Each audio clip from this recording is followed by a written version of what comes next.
It was meant to end the anxiety and uncertainty of funding nursing home care for older people.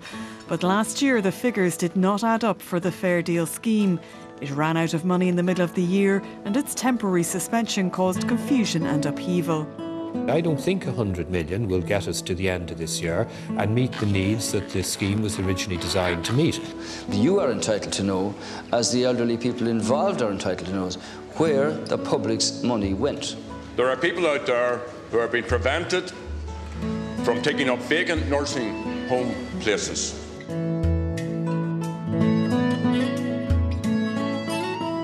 The Fair Deal scheme is now up for review, with the government minister responsible questioning whether it's the right funding model for providing long-term residential care. Over 20,000 people rely on the Fair Deal scheme to fund their nursing home care, and hundreds apply every month. The Fair Deal scheme in principle is a very good scheme because it gives certainty. It ensures that people have access to long-term care when they need it. But like any new scheme, it has issues that need to be addressed. The scheme was suspended in May, and while at the outset as an organisation we had flagged this issue, we would never have expected the scheme to run out of funds 5 months into a 12-month cycle. Under the Fair Deal scheme, the state paid over 3/4 of the bill for nursing home care last year at a cost of over $1 billion. Even though under the scheme you pay 80% of your assessable income and 5% of the value of your assets every year, including your house. For family homes, this is capped at 3 years or 15%, and it can be deferred until after death. However, there's concern that the dramatic fall in property prices could leave the government exposed. The financial climate now is very different from when the scheme began 3 years ago. In terms of the property element of the Fair Deal scheme at the moment, I think it's got to be in difficulty given what's happening to property prices. So I'm not sure what projections the department originally did, but property prices have fallen. And so how they're going to be able to recoup, and I think that's got to be a concern for families involved as well.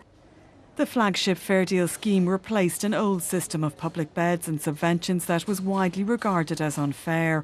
But projecting how many people would need beds under the new scheme and how much they might cost proved complex and precarious.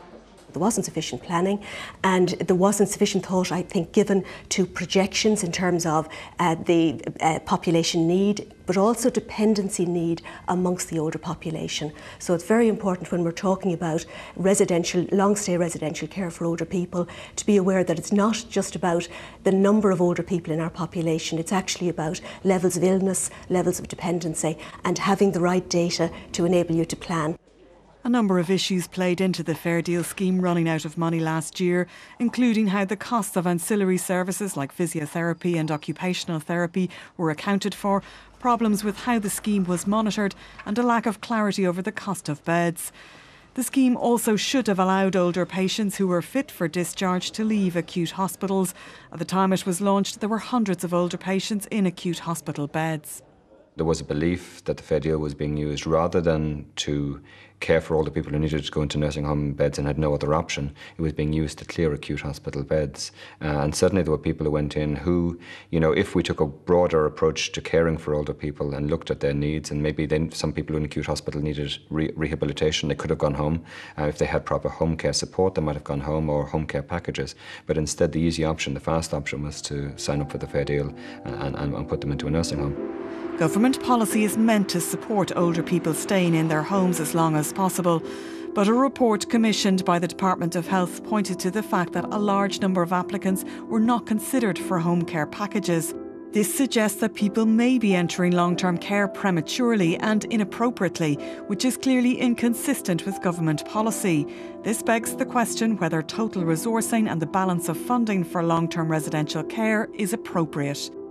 Those who work with older people say the assessment procedures should examine whether an old person can be supported to stay at home. I suppose when you're being assessed for a nursing home place, technically you're also meant to be assessed so that you can remain at home. And it doesn't always seem to be. Our experience on the ground is that it didn't always be that if you didn't qualify for a nursing home, you should have qualified for support schemes, maybe our care support and home help and all that. It didn't seem to be totally linked in. Since the late 1960s, There's been government policy to support people and keep them in their own homes. But in reality, government policy is actually pushing people out of their homes. It's cutting the home helps, it's cutting the public beds, it's cutting the daycare centres. So it's making it harder for people to stay in their own homes.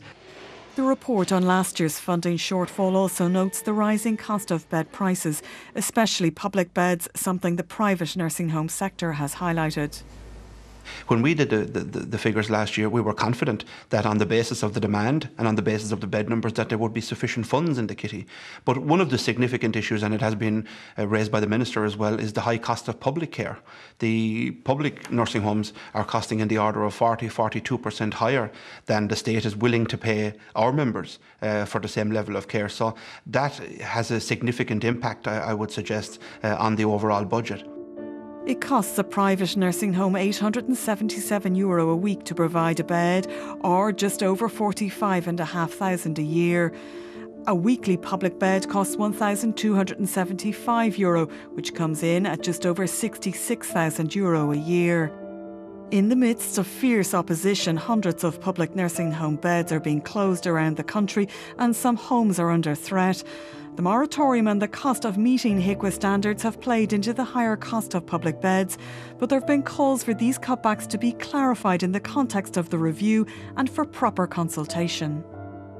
What concerns us is that at a time when we're starting into review of the fair deal, we have a HSE service plan which aims to cut up to 500,000 hours of home help this year and cut between 550 and 900 public nursing home beds.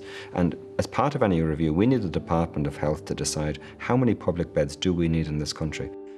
The focus will now be on whether a review of fair deal might lead to new ways of funding long-term care, like social insurance, and how much we will have to contribute.